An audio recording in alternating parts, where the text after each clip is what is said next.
আর স্ক্যাল্পে আগে খুব ভালোভাবে অ্যাপ্লাই করে নেব। এটা যদি তোমরা উইকে 2 থেকে 3 বারও ইউজ করতে পারো না, খুব ভালো একটা রেজাল্ট তোমরা উইদিন 1 মান্থ। এই সুন্দর ওয়েদারটার অপেক্ষাতেই ছিলাম। আমার সাথে যদি কেউ সারাদিন বকবক করে সে তো নিঘাত পাগল হবেই।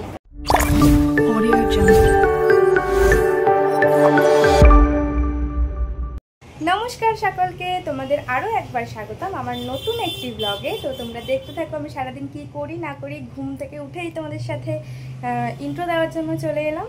তো এবার একটু ফ্রেশ হব, ফ্রেশ হয়ে তাহলে তোমাদের সাথে তারপরে আবার দেখা হচ্ছে।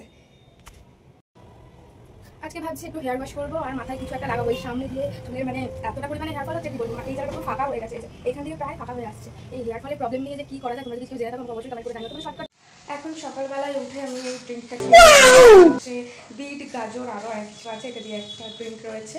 এটা খুবই ভালো শরীরের জন্য। আমার এটা খাওয়া বলতে পারো একটা অভ্যাস হয়ে গেছে। এটা না খেলে মনে হয় যেন বিটটা সরিয়ে হলো না। তোমরা যদি জানতে চাও এই রেসিপিটা অবশ্যই আমাকে কমেন্ট করো, আমি তোমাদের সাথে শেয়ার করে দেবো।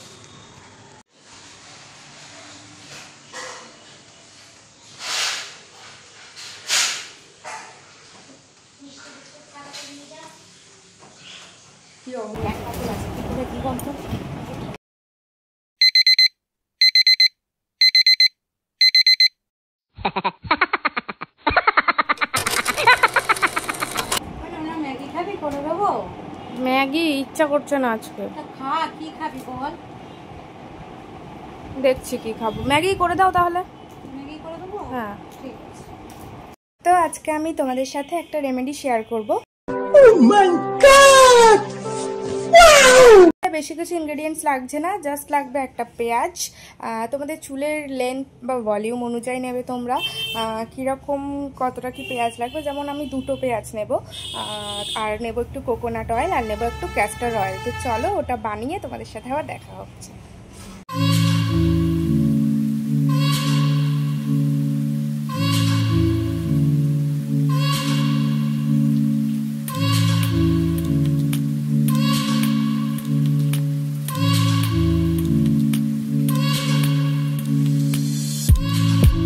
আমাদের হোমমেড ন্যাচারাল একটা অয়েল রেডি। এটা খুব ভালো একটা হেয়ার গ্রোথের জন্য একটা খুব ভালো রেমেডি। আমি একটা কটন বলের হেল্পে, চুলটা আগেই আমার জট ছাড়ানো ছিল, তো একটা কটন বলের হেল্প নিয়ে আমি এটাকে সারা মাথা আর স্ক্যাল্পে আগে খুব ভালোভাবে অ্যাপ্লাই করে নেব।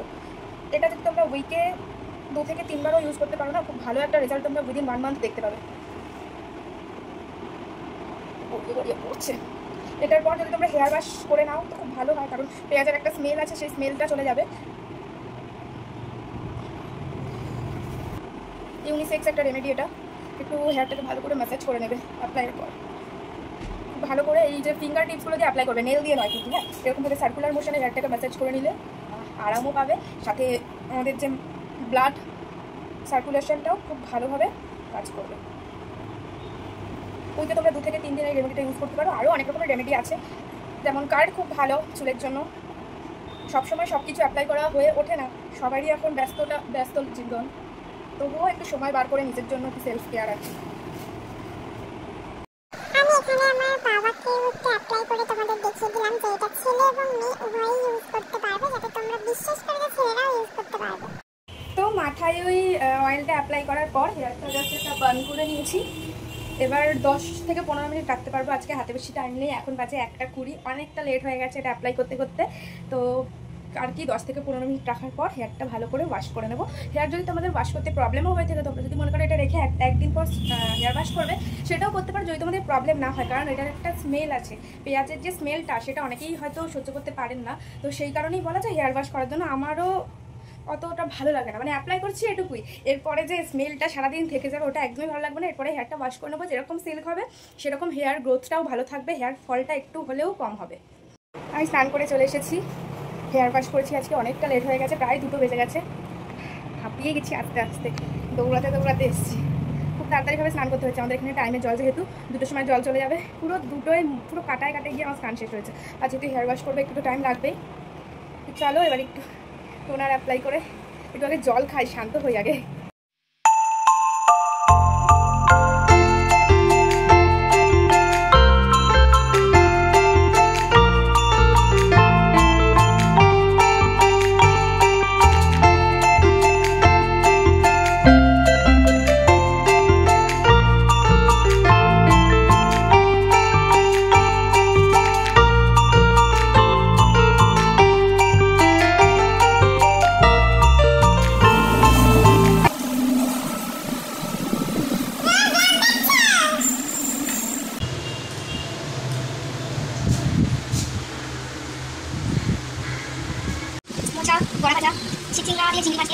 চিংড়ি মাছের ঝোল আর রয়েছে লাল ঝাল ঝাল করে চিকেন আমার দিদার হাতে। এখন বাজে 4:20 আর হঠাৎ করেই দেখি ওয়েদারটা এত সুন্দর হয়ে, এই যে ওয়েদার জাস্ট দেখো,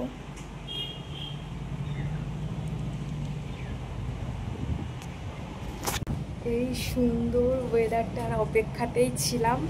বেশ 3-4 দিন টানা রোদ দিয়েছিল, এরকম ওয়েদার 3-4 দিন প্রায় ছিল না, আবারও এরকম ওয়েদার। তো আর কি মনে হচ্ছে তো বৃষ্টি হবেই। খুব সুন্দর ওয়েদার, এই ওয়েদার হলে মন প্রাণ সব খুশি হয়ে যায়। এখন বিকাল হয়েছে আর ইচ্ছা করছে কিছু খেতে, দেখি কি আছে।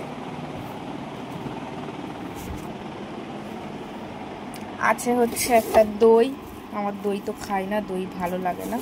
আর আছে কোকটাই খাই, এটাই ভালো। দই টই আমার তো ভালো লাগে না, আমার না দুধের জিনিসটা খেতে খুব একটা বেশি ভালো লাগে না। তাও যখন খুব ক্রেভিংস হয় যে না দই খাবো, তখনই একমাত্র খাই। তখন মিষ্টি দইটা, প্যাকেট দইগুলো অত ভালো লাগে না, যেগুলো ভাঁড়ে পাওয়া যায় মাটির ভাঁড়ে, ওই জিনিসটা যদিও বা একটু মাঝে মধ্যে ক্রেভিংস হয়, কিন্তু সচরাচর আমি খুব একটা খাই না। তো এই জিনিসটা সব সময় আমার ঘরে থাকে। একটা বোতল হাফ বেলা যায়, কালকে যেহেতু শরীরটা একটু খারাপ ছিল যে কারণে খাইনি, আজকে এটা শেষ হয়ে যাবে। বলেন কি? এখন সন্ধ্যাবেলা টিফিনে বানিয়েছি একটু চাউমিন, এই যে। তো এখন আমি ডিনার করব। তো আমার ডিনারে আজকে রয়েছে কি আছে তোমরা নিজেরাই দেখে নাও। এই যে আমার ডিনারে রয়েছে রুটি, আম আর একটা ডিমের পোচ। তোমাদের কার কার রুটির সাথে ডিম আর আম খেতে ভালো লাগে অবশ্যই কিন্তু আমাকে কমেন্ট করে জানিয়ে যাও, আমার তো খুব ভালো লাগে খেতে। চলো খাওয়া যাক।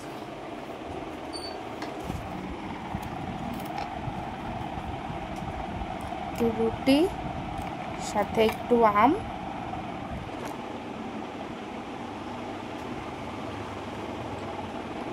দারুণ লাগে। আজকে ভিডিওটা এখানেই এন্ড করছি। তোমাদের ভিডিওটা কেমন লাগলো অবশ্যই আমাকে একটা কমেন্টের মাধ্যমে জানিয়ে যাও, এবং যদি তুমি চ্যানেলে নতুন হয়ে থাকো সাবস্ক্রাইব করে যেতে কিন্তু একদমই ভুলো না। আবার তোমাদের সাথে দেখা হচ্ছে নেক্সট ব্লগে। ততক্ষণ অবধি সবাই খুব ভালো থেকো, সুস্থ থেকো, টাটা সকলকে।